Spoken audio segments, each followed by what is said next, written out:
ప్రస్తుతం మనతో పాటు ప్రముఖ ఆధ్యాత్మికవేత్త జ్యోతిష్య పండితులు ప్రొఫెసర్ డాక్టర్ ముల్లపూడి సత్యనారాయణమూర్తి గారు ఉన్నారు. గురువుగారితో మాట్లాడేద్దాం.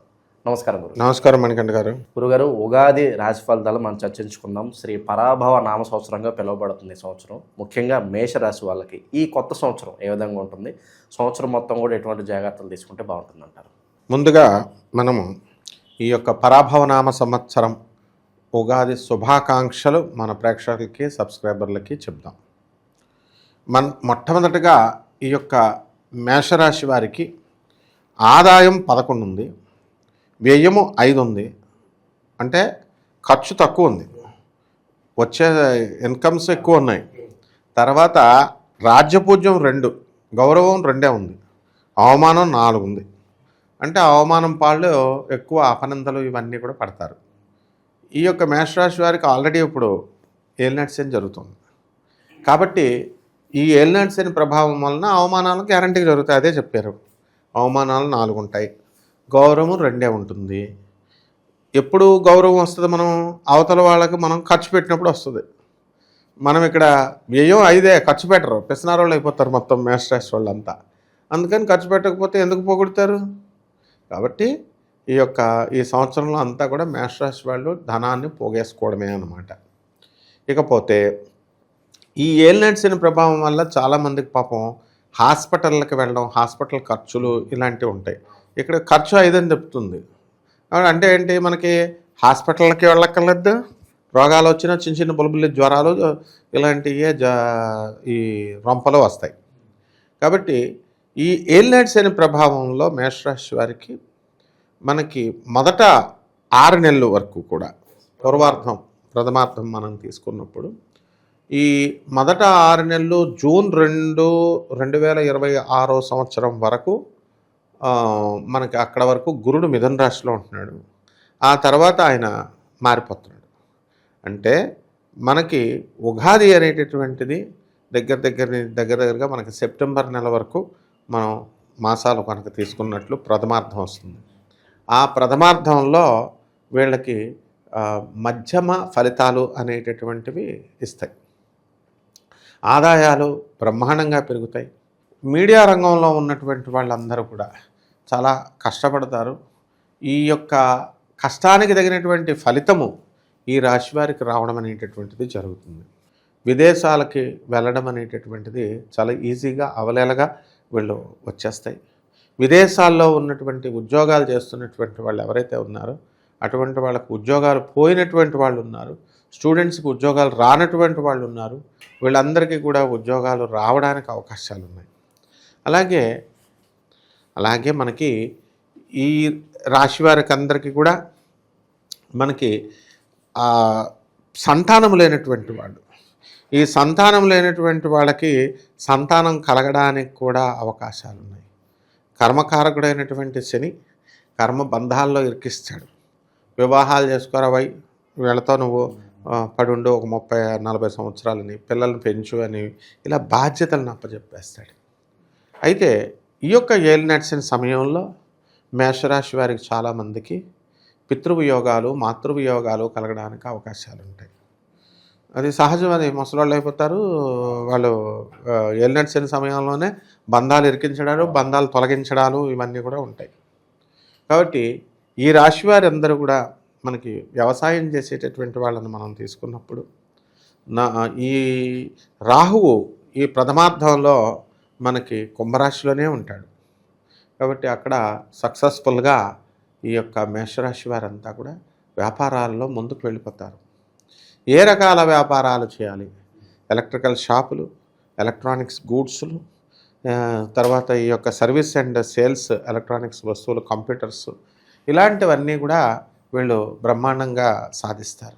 చాలా సంవత్సరాల తరబడి సినిమా రంగంలో మమ్మల్ని మేము ప్రూవ్ చేసుకోవాలని అని మ్యూజిక్ డైరెక్టర్లు, రైటర్లు, అసిస్టెంట్ డైరెక్టర్లు వీళ్ళు చాలామంది ఉన్నారు.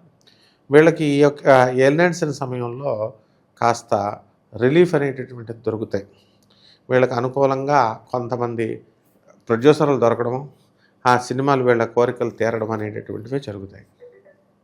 ఇకపోతే రాజకీయ నాయకులను మనం తీసుకున్నప్పుడు ఈ రాజకీయ నాయకులు వీళ్ళకి పదవులు కావాలి, కాబట్టి ఈ యొక్క స్టేట్ గవర్నమెంట్లో కానీ సెంట్రల్ గవర్నమెంట్లో కానీ రాష్ట్ర స్థాయిలో వీళ్ళకి పార్టీల్లో పదవులైనా సరే వీళ్ళకి రావడం అనేటటువంటిది జరుగుతుంది.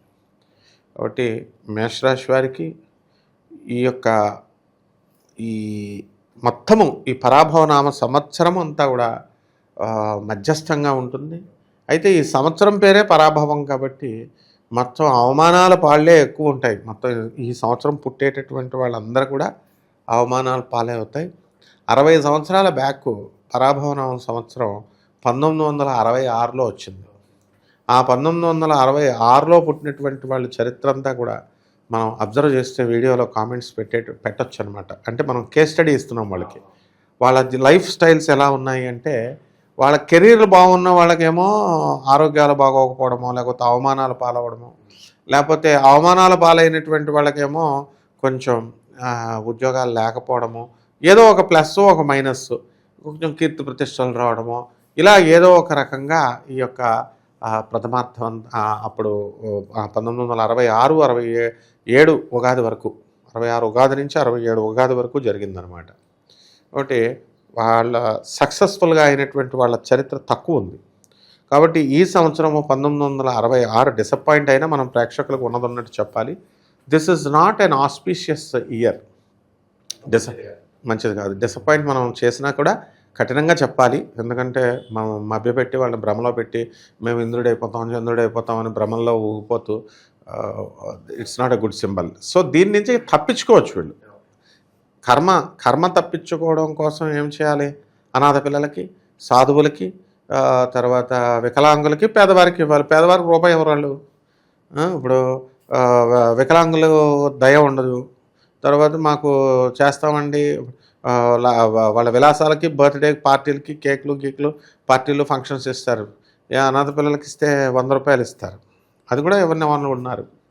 సో ఈ విధంగా మన యొక్క జాతకం. ముఖ్యంగా గురుగారు, ద్వితీయార్థంలో హైలైట్స్ అంటే ఏం చెప్తారు? వీళ్ళకి ఏమన్నా మధుర జ్ఞాపకాలు అన్నీ ఉంటాయా?